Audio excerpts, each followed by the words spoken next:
There are three massive de jure empires on the subcontinent of India, and anyone who conquers this entire area can just click a button to turn them into one mega empire. To top it all off, pretty much every single county in this area has development as high as the highest development counties in the Mediterranean and the Middle East. And yet I've never played on this part of the map before. It's high time I fix that. The Chilakatana dynasty is a small family of four. It consists of Bankesha and his three children. We rule over a single county in southern India, in the de jure Deccan Empire. Our top liege is the king of Rashtrakuta. In this part of the world, Duke and above level titles are named after the dynasty that rules them. Bankesha is getting on in years, but he is a strong character with decent stats. Rather than just using the rest of his life to set up his heir for success, I decided to make the most of him. We really don't have a significant army, but I thought Bankesha's martial skills and perks would make the difference and allow us to take some early victories. I set our court cleric to fabricate a claim on a fellow one-county vassal under our liege. And while waiting for him to do his work, I checked out our culture and faith. We are the Kannada, the dominant culture in this area. Our ethos is stoic. It'll make our characters live longer, thanks to the small health boost and the negative 15% stress gain it gives all Canada. And less friendly fatal casualties is nice to have as well. Our faith is Yapania of the Jain religion. We are organized, we have no head of faith. Sexes are equal, which is rare, and our tenets aren't very impactful, with the exception of dharmic pacifism. This tenet forbids holy wars. However, even this isn't as important as it sounds, because every major faith on the Indian subcontinent considers each other to be astray instead of evil or hostile. That makes holy wars not a viable way of expansion. The realm is split pretty evenly between our Jain faith that the top liege is a part of and Shaivism, a Hindu faith that our direct liege follows. As we aren't hostile to each other, this isn't a recipe for collapse, but it will make it harder for everyone to work together. Our court cleric has finished his work and offers us a claim on the entire duchy. Unfortunately, as we are so small, I am too poor to pay for the duchy claim, and I have to content myself with just a county claim. Still, our cleric has excellent learning which will come in handy when I can actually afford to make use of it. For now, I was able to attack another county, and with my character leading my meager army, I was able to outmaneuver them and attack when they had no defensive bonuses. With that, their army was broken, and sometime later I captured their only holding and doubled my domain. Bankesha was turning out to be a useful character, so when I completed the strategist tree and got some useful perks from the other two martial trees, I changed lifestyle to learning so I could get as many health perks as possible to extend his life. At about this time, I got a claim on another county, and, Bankesha still commanding my troops, I defeated the enemy army. Their castle, though, was on a mountain and had hill forts. When I tried to siege it down, I would lose too much of my tiny army and siege progress would stop. In the end, I had to split my army in two. I would leave my knights to maintain the siege, while my levies went back to friendly territory to replenish. This way, I was able to take the castle eventually, and I gained another county. Now I was the only county-level vassal under my liege. He still had more troops than me, so I wanted to wait until I raised control in my counties and maybe expanded beyond his duchy before I confronted him. But he had other ideas. He too had used his cleric to fabricate a claim on the county I had just conquered, and he demanded I give it up. While it was earlier than I felt comfortable with, I was confident in Bankesha's abilities as a commander, so I went to war. My army waited for the enemy in my capital. It's a jungle tile which gives me a defensive bonus alongside my defensive buildings. Despite being outnumbered, Bankesha broke the enemy army while sustaining minimal casualties, though the victory did cost him his leg. I chose a different, much less capable commander to pursue the enemy, but Bankesha managed to recover from his injury just a few days before the second battle, allowing me to put him back in charge. This resulted in the enemy army not just being defeated a second time, but being utterly annihilated. My liege was deposed and his realm split between his child daughters. His eldest daughter still held the duchy title, but my cleric offered me a claim on it again. This time I was able to pay for it thanks to looting so many castles and ransoming the nobility. Pressing my claim was just a formality, as my new 11-year-old liege had no troops to defend herself. And so, Bankesha was now a duke. My only vassals are children ruling over individual counties, so there is no one to challenge me. Still, to ensure long-term stability, I decided to have Bankesha educate them. Pretty soon, my awesome court cleric was offering me a claim on the neighboring duchy, which I happily paid for. But I was unable to use it since my target had a bunch of allies. It turns out that when every ruler can have up to 4 spouses at once, massive webs of alliances are common. This will turn out to have a huge impact on this playthrough going forward. But for now I was lucky, and just as I got the claim, my target died, causing his alliances to be invalidated, and his realm to be split between his sons. I went in on my claim the duchy before its ruler could make new alliances. The brothers were able to ally each other, but it was too late. I stack-wiped the younger brother's army before they could group together.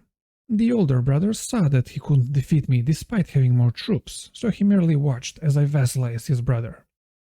Confident that the older brother can't defeat me, I immediately turned around and pressed his brother's claim on his land, expanding my influence further. As far as the wider realm is concerned, the kingdom of Rata had split off from my liege's kingdom due to Confederate partition. This left my new liege ruling over a few counties that weren't connected to the de jure land of his kingdom. However, one of his vassals was left defenseless now that I had destroyed his levy. So our king decided to take the duchy and its counties from the older brother to serve as his new capital. This left the older brother ruling a couple of counties in the duchy I controlled. As a final insult, he was transferred to me, to be my newest and angriest vassal. I now controlled most of the de jure kingdom. In addition to this, my king tried to murder my caravan master for some reason. I refused to condemn him despite him being caught red-handed, which gave me a hook on him that I used to decrease my levy obligation. This made me almost as powerful as him, and by far the most powerful vassal in the realm. Bankesha was too old to try and take over the entire kingdom. He was so old that his eldest child died of old age. That was so devastating to him that he started consuming hashish cakes to cope. But for me it was fantastic, because my next player heir was my grandson, a young buck of 26 with his whole life ahead of him. At the end of his life, Bankesha finished the education of his first count-level vassals. I found it amusing to raise one sister to be virtuous and content, and the other to be sadistic and arrogant. And so we came to the first succession of the game. Ramaraya ascends the throne. He has no terrible stats, but he certainly has no great ones either. He has a sinful trait, but also a virtuous one to cancel it out. He has a level 4 intrigue education despite being compassionate. I decided to go all in on the intrigue lifestyle to help me control my vassals and maybe even help me rise to the level of king. He already had a few perks in the seducer tree, which I reset and put them all in the torturer tree. In hindsight, that wasn't ideal, as if I actually tried to torture people I would die of stress pretty quickly, because I'm just that compassionate. The succession had left me ruling over just one county and one duchy.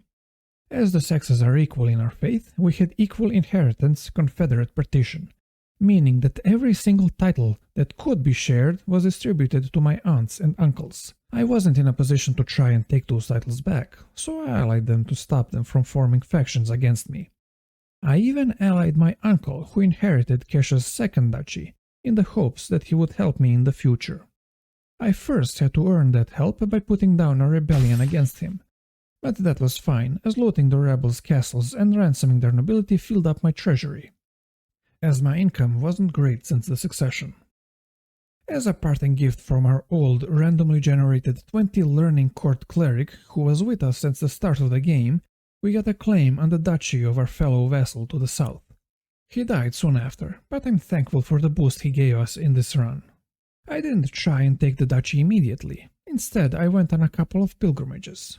This gave me enough piety to adopt my wife's faith, Shaivism. That's the other most widespread faith in this area of India, and it has some features I can make use of. First of all, it's organized and without the head of faith, just like our last religion. It has a couple of tenants with fun mechanics, reincarnation, and this one which I can't pronounce. But most importantly, it's male-dominated. As soon as I converted to it, my succession law changed to male preference, massively simplifying future succession. And its third tenant, monasticism, allows me to further manipulate my succession, with the Take the Vows ability. You'll see that in action later on. I was relatively passive for the next few years. I completed the Intrigue tree and gained the Torturer trait, despite not torturing a single person. In my headcanon, my character just encourages that reputation to intimidate his vassals and enemies when he's just a softy deep down. I change over to the stewardship lifestyle and use my first perk point to pick up meritocracy. I promptly started fabricating a claim on the kingdom title. As I do own over half the de jure kingdom, I could just spend the prestige to get the claim instantly.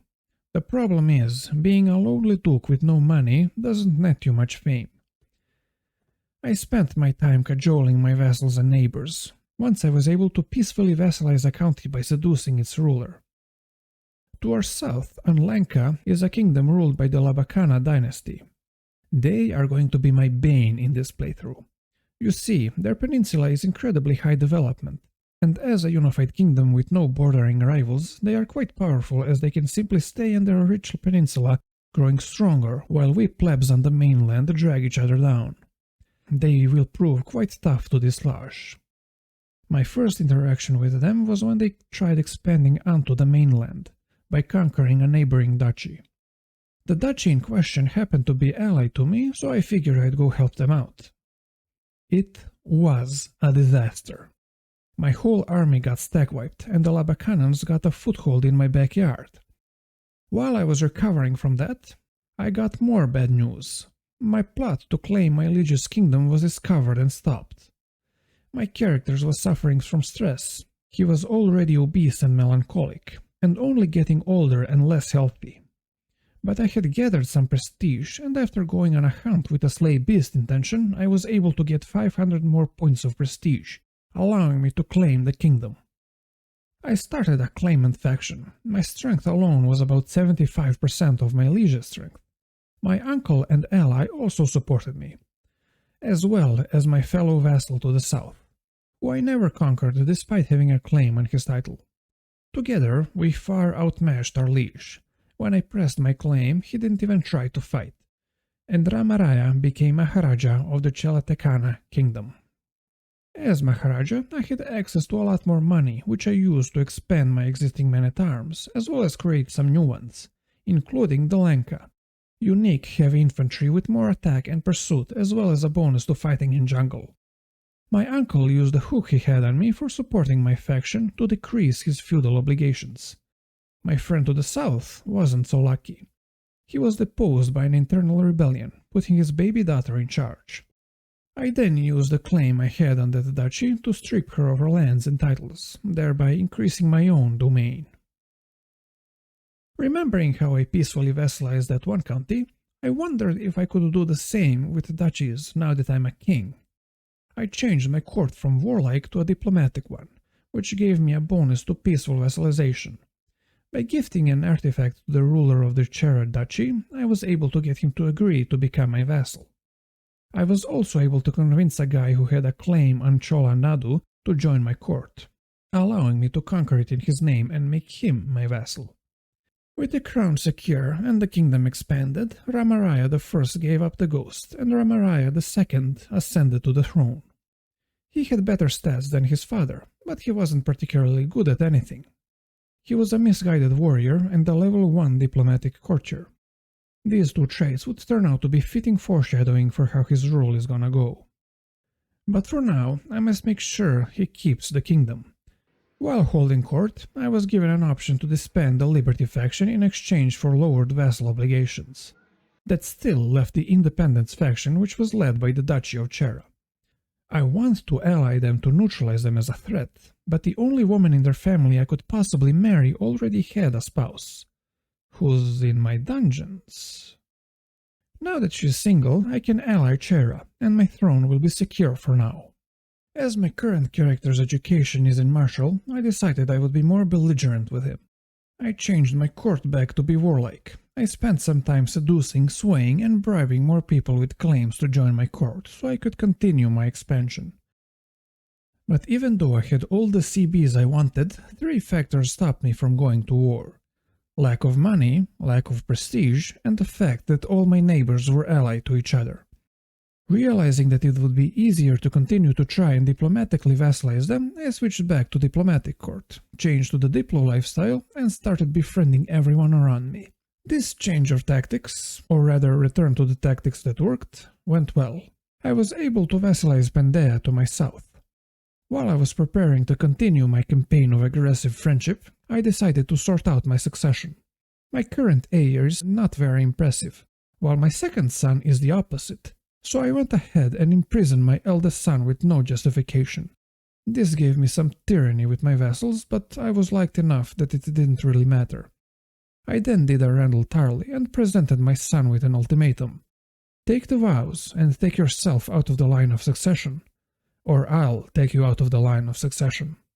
Actually, it was just I'll release you from the dungeons if you take the vows, but you get the point. And just to make the next succession as smooth as possible, I elevated my intelligent albino son to be my co-monarch. I managed to vassalize 2 duchies to my east, one after the other, encircling the Labakanans, thereby preventing them from expanding further. There are no longer any duchy-level independent realms on our border, so, after nearly 20 years of peaceful and prosperous rule, it was time for this misguided warrior to go to war.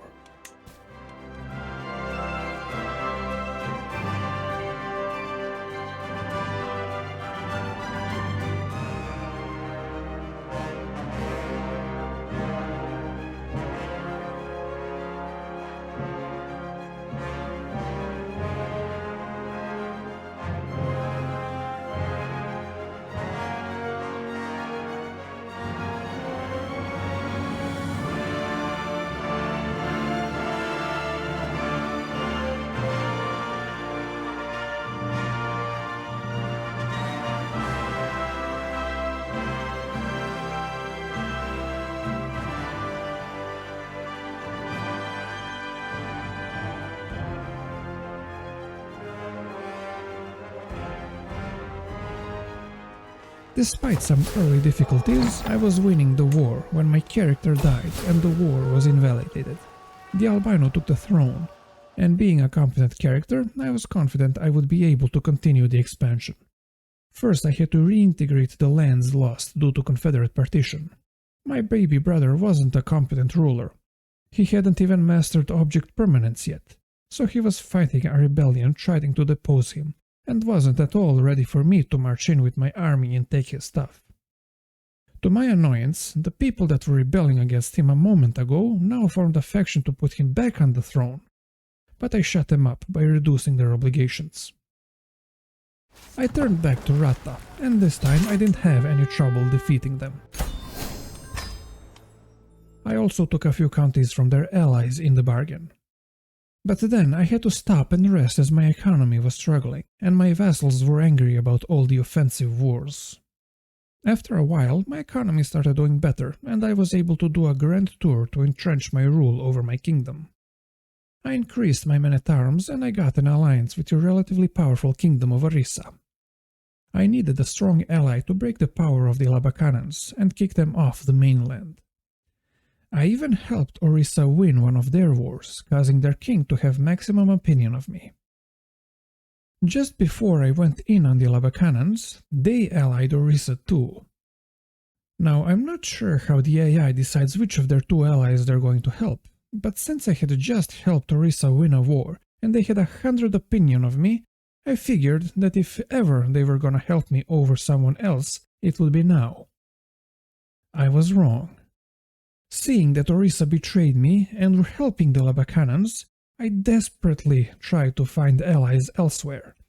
I found them, and they heroically disembarked on the battlefield like Aragorn and the army of the dead in Minas Tirith, when they proceeded to be obliterated. Outnumbered, I tried to pull out a white piece, but I lost. My armies were broken, and the reparations put me in a heavy debt. It took me years to recover from that defeat, and I still couldn't do anything about the Labakanans, but I was so close to having enough land to form an empire, so I turned north to easier prey. Having defeated them, I was able to declare myself emperor. The rest of the Albino's rule was spent tidying up the northern border and preparing for his son Dashavarman's accession to the throne. Because we are now an empire, succession didn't split our realm, though we did lose direct control over a couple of kingdoms. That didn't bother me much, as we still had much land yet to conquer. Dashavarman is a great martial character, and clearly the best way to make use of him would be through war. But there was nowhere to expand to as long as the Labakanans held a metaphorical dagger to our back. You see, they were almost as strong as me. Despite being much smaller, their kingdom was more developed. They were also rich and could hire mercenaries if they had to. Not to mention, they always had powerful allies.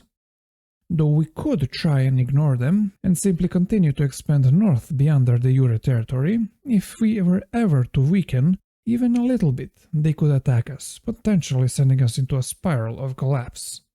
But with their army, gold and allies, I didn't dare attack them head-on again. So it was a standoff. For almost 20 years I was improving my control over the empire, all the while they were growing richer and richer. But then their king died of natural causes, severing their alliances, making them more vulnerable than they ever were. I declared a de jure war for the duchy they held on the mainland. I could have tried to subjugate them all at once, but that would leave them intact, still capable of causing trouble, despite being my vassals. Besides, I only had a few war-ravaged counties in my personal domain, and I wanted to use their well-developed lands as my base of power. At the start of the war, they hired a mercenary company as expected, and they made an alliance, but it was an alliance with one of my vassals, so I didn't need to worry about it.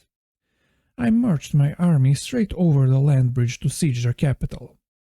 They counter-invaded me trying to trade land. As I had a lot more land to lose, they tried hiring more mercenaries to try and defeat me in open battle.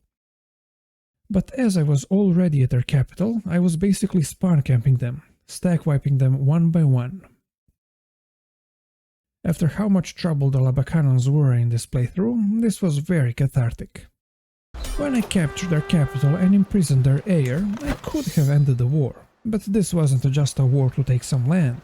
It was a war to end the Labakanans as a threat, once and for all. So I engaged their main army. But since they still had some money, I decided to ransom him and continue the war.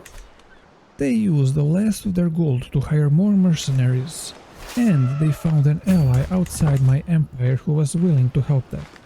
That way, despite all the losses I inflicted, they managed to scrounge up an army that outmatched mine. I had to use some of my limited money to hire a mercenary company of my own, and still, it said I was likely to lose the battle. But my character's skills and the terrain of the battle caused me to win. There would be more battles and wars against the Labakana kingdom, but they were never a significant obstacle again. My empire was now by far the most powerful realm on the Indian subcontinent. By pressing my courtiers' claims, I was able to expand a whole kingdom at a time. Before Dashavarman's death, I was able to convert from feudal to administrative. This would make it a lot easier to control my subjects in the future. Although, in the short term, it caused me to be deposed in favor of my son and player heir. At first, this wasn't a problem, as it just meant that my next succession came early. But then a faction to put my father, the guy that was just deposed, back on the throne pressed their demand and I couldn't defeat them. This time I didn't switch back to playing as him, instead I was just a landless child in the empire. Luckily, I was still the heir, so when my father died a few years later, I became emperor again. With this young and capable character, I was in a perfect position to finish the unification of India.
After 40 years of conquest, we finally control all of the Deccan, Bengal and Rajasthan empires, allowing us to become the Chakravarti and unite all this land into one massive empire.